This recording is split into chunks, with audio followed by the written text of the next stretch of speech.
Hi hello, मी सोनाली पुन्हा एकदा तुमचं स्वागत करते माझ्या यूट्यूब चॅनलवरती। आणि हा व्हिडिओ आहे नारळी पौर्णिमेचा। मी गेली होती बाजारामध्ये थोडीशी खरेदी करायला, तर इथे सेल लागला होता, तो बघत होती जस्ट। इथून मी काहीच घेतलं नाही आहे आणि थांबली पण नाही जास्त, कारण की जर मी थांबली असती तर माझं काहीतरी घेण्याचा मूड झाला असता, एक तरी साडी घेऊन आली असती, म्हणून मी काय थांबली नाही। कारण माझं काम होतं की मला राख्या घ्यायच्या होत्या, म्हणून मी गेली होती। आणि आता व्हिडिओमध्ये मी काही तुम्हाला जास्त दिसणार नाही, कारण हे व्हिडिओच्या क्लिप ज्या आहेत त्या मी घेतलेल्या आहेत, कारण गर्दी असल्यामुळे फारच घेऊ शकत नव्हता म्हणून। मग मी त्याच्यानंतर पुढे गेली आणि इथे मी राख्या बघत होती, खूप कन्फ्यूज होती। इतक्या छान छान राख्या होत्या की बस काय बघायलाच नको। पण माझं कन्फ्युजन भरपूर होतं की कोणती घेऊ कोणती नाही, काहीच कळत नव्हतं मला। जबरदस्त गर्दी होती पूर्ण, तुम्ही बघू शकता की किती माणसं होती इकडे। आणि इथे गाडी बिडी लावायला काही जागा नव्हती। एका ठिकाणी मी गाडी लावून मस्तपैकी मार्केट फिरत होती बघा, कारण गाडी लावू शकत नाही ना जास्त, त्याच्यामुळे त्यात पारस होता आणि मी काही एवढ्या गर्दीत गाडी चालवू शकत नाही, कुठे ठोकली बिकली तर। त्याच्यामुळे तिथे गाडी लावली होती, तिथे एक सोनाराचं दुकान आहे तिकडे। आणि हे बघा राख्या शोधते, मला काही कुठे राख्या पसंतच पडतात। नंतर याच्यानंतर पारसला म्हटलं की धर थोडासा फोन, माझ्या मागून मागून चाल। तर मग त्यांनी घेतल्या थोड्याशा क्लिप, एक क्लिपच घेतली आहे त्यांनी, कारण गर्दी होती, फोन वगैरे हातात पडेल किंवा कोणी खेचून घेईल म्हणून। मग मी म्हटलं नको म्हणून, पण थोडंसं दाखवायचं होतं म्हणून मी त्याला म्हटले की तू शूट घे म्हणून।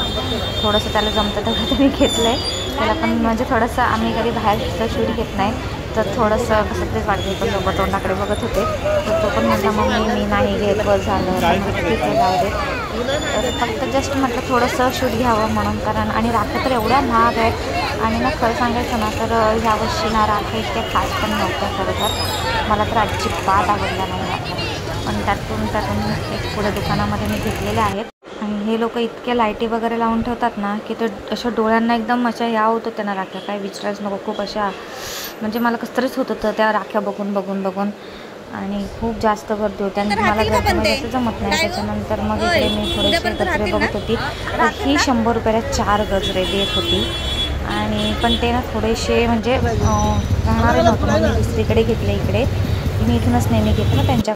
तर तुम्ही बघितलेलं आहे की मी मार्केटमध्ये गेली, थोड्याशा राख्या वगैरे घेतल्या माझ्या भावासाठी वगैरे, देवासाठी वगैरे घेतल्या। खूप म्हणजे खूप गर्दी होती तिकडे, आणि मग कशा तरी घेतल्या, त्यात पाऊस होता थोडासा। मग आलो आम्ही निघून, कारण मी एवढ्या गर्दीमध्ये नाही राहू शकत, माझं डोकं लगेच दुखतं। त्याच्यामुळे मग मी आले थोडं राख्या घेऊन, एका ठिकाणी पडल्यापासून तर मग त्या घेतल्या आणि आली। आणि मग त्याच्यानंतर म्हटलं आपला व्हिडिओचा एंड करायचा राहिला होता, घरी येऊन मग थोडंसं उशीर झाला होता। त्याच्यामुळे मग काय केलं की जेवण वगैरे बनवलं, टिफिन वगैरे दिले आणि पारसला जेवायला वगैरे दिलं, आणि म्हटलं की आता आपल्या व्हिडिओचा एंड करावा। तर कसा वाटला व्हिडिओ तुम्ही नक्की सांगा, आणि तुम्ही पण राख्या घेतल्या की नाही तुमच्या भावासाठी हे पण नक्की सांगा। आणि उद्या येईलच हा ब्लॉग, कदाचित उद्या पडेल, बघते मी लवकरात लवकर टाकते। आणि थोडंफार मी जेव्हा रक्षाबंधनचाही शूट मी थोडाफार करेन, जेवढा जमेल तेवढा, सांगू नाही शकत करू शकेन नाही करेन, पण प्रयत्न करेन थोडाफार तुमच्यासोबत शेअर करण्याचा। तर आजचा व्हिडिओ कसा आहे कसा नाही हे नक्की सांगा। थोडीशी भीती वाटत होती बाहेरचे व्हिडिओ घ्यायला, पण घेतला, ठीक आहे, थोडंफार घेतलं मी, काय एवढं काही नाही।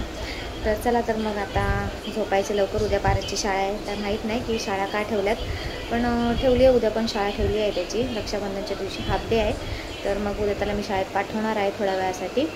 तर मग ठीक आहे, चला तर मग तुम्ही पण आता रात्र झाली आहे, जेवा मस्तपैकी, आणि तुम्हीसुद्धा उद्या तुमच्या भावाकडे जावा रक्षाबंधनसाठी। काही जरी तुमचे रुसवे फुगवे असतील ते काढून टाका, शेवटी भाऊ तर भाऊ असतो आणि बहीण ती बहीण असते, किती झालं तरी रक्ताची नाती ही तुटत नाही, आणि भांडणं वगैरे करू नका।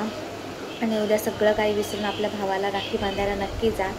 चला, तुम्हाला नारळी पौर्णिमेच्या खूप खूप शुभेच्छा। आणि मी आता व्हिडिओचा एंड करते। तर चला, मग तुम्ही आता एकच काम करा की माझा व्हिडिओ शेअर करा, लाईक करा, कमेंट करा, आणि सबस्क्राईब करायला तर विसरू नका, आणि बेल आयकनचं बटन दाबायला तर अजिबात विसरू नका, जेणेकरून माझा येणारा प्रत्येक व्हिडिओ हा आधी तुमच्यापर्यंत पोहोचेल। त्याच्यामुळे बेल आयकन नक्की दाबा। चला मग आता गुड नाईट, पुन्हा भेटूया एक नवीन व्हिडिओ घेऊन, तोपर्यंत गुड नाईट, गुड बाय।